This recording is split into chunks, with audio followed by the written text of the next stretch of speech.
Assalamualaikum warahmatullahi wabarakatuh. Perkenalkan, nama saya Muhammad Sapeni dengan NIM 24010725154. Saya akan menjelaskan mata kuliah tentang rekayasa perangkat lunak. Yang pertama, lakukan analisis terhadap gambar di bawah ini.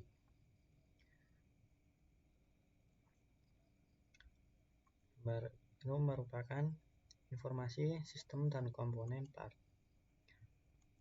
Customer Support System adalah kemampuan untuk mengembangkan dan mempertahankan loyalitas pelanggan. Manajemen rantai pasokan harus didefinisikan sebelum Customer Support System dapat dimulai.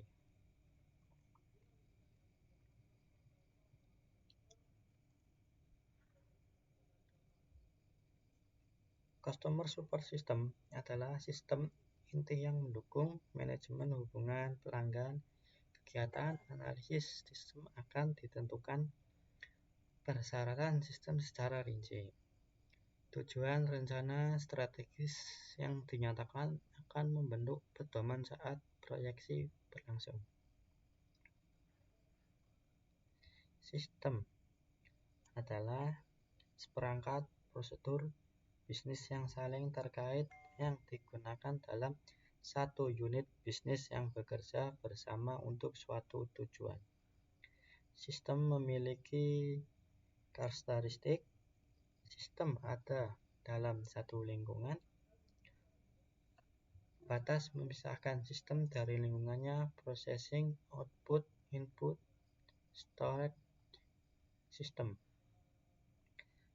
Sistem informasi adalah kombinasi dari komponen-komponen yang terkait yang dirancang untuk mengumpulkan, menyimpan, memproses, dan menyediakan output informasi yang diperlukan oleh pengguna.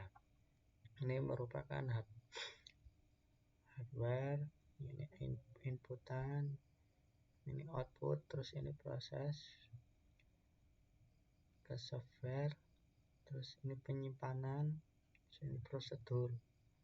Kita selesaikan keluar menjadi outputnya. Terus sistem boundary versus automation boundary. Sistem boundary adalah pengelompokan sub sistem dengan sub sistem lain dan berhubungan satu sama lain serta saling menerima input output. Automation boundary yang merupakan bagian dari sistem yang terotomisasi, sedangkan bagian lain yang dikerjakan oleh orang.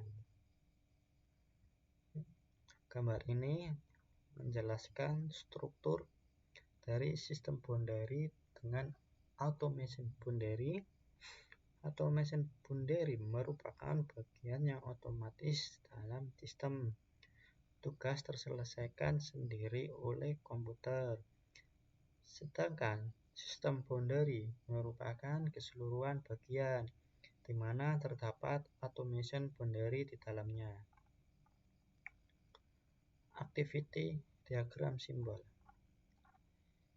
Ini biasa disebut flowchart dan diagram aktivitas yang khusus dirancang untuk mewakili aliran kontrol di antara langkah-langkah pengolahan. Swinging lane. Area persegi dalam activity diagram menunjukkan aktivitas diselesaikan. Starting activity biscode merupakan simbol untuk menandakan dimulainya aktivitas. Transition arrow merupakan garis petunjuk arah urutan aktivitas yang menggambarkan transisi dari suatu aktivitas. Activity.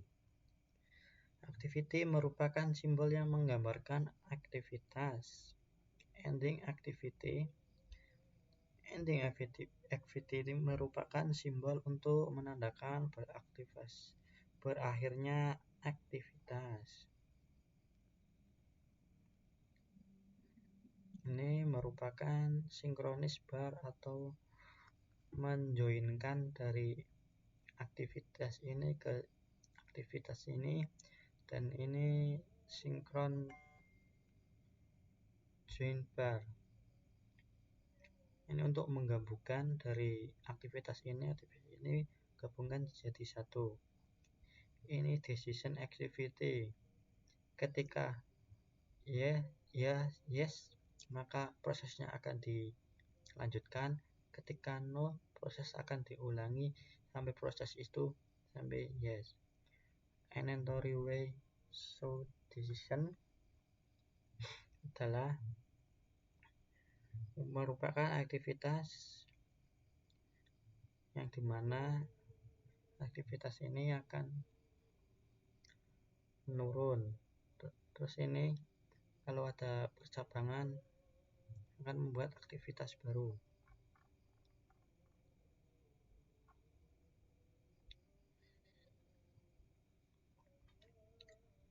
Activity diagram that model a workflow. Ini merupakan aktivitas aliran seperti air terjun. Tabel pertama customer, terus salesperson, technical expert, dan sistem. Ini tombol dimulainya. Melakukan request, terus salesperson mendevelop nota yang diminta oleh customer. Jika ada pertanyaan, maka akan dicek requirement-nya. Jika tidak ada pertanyaan, maka akan di entry data di sistemnya.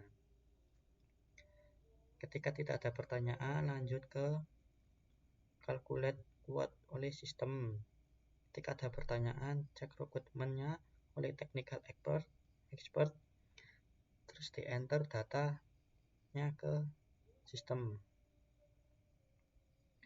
Maka sistem akan menginfokan ke customer review wait. Ketika tidak ada pergantian requirement, maka akan lanjutkan ke accept quote as order. Ketika ada revisi, maka akan kembali ke developer notes requirement dan akan diulangi sampai review dari customer-nya sampai puas. Terus accept quote order nanti akan diakhiri dengan tombol selesai. Terima kasih presentasi dari saya. Wassalamualaikum warahmatullahi wabarakatuh.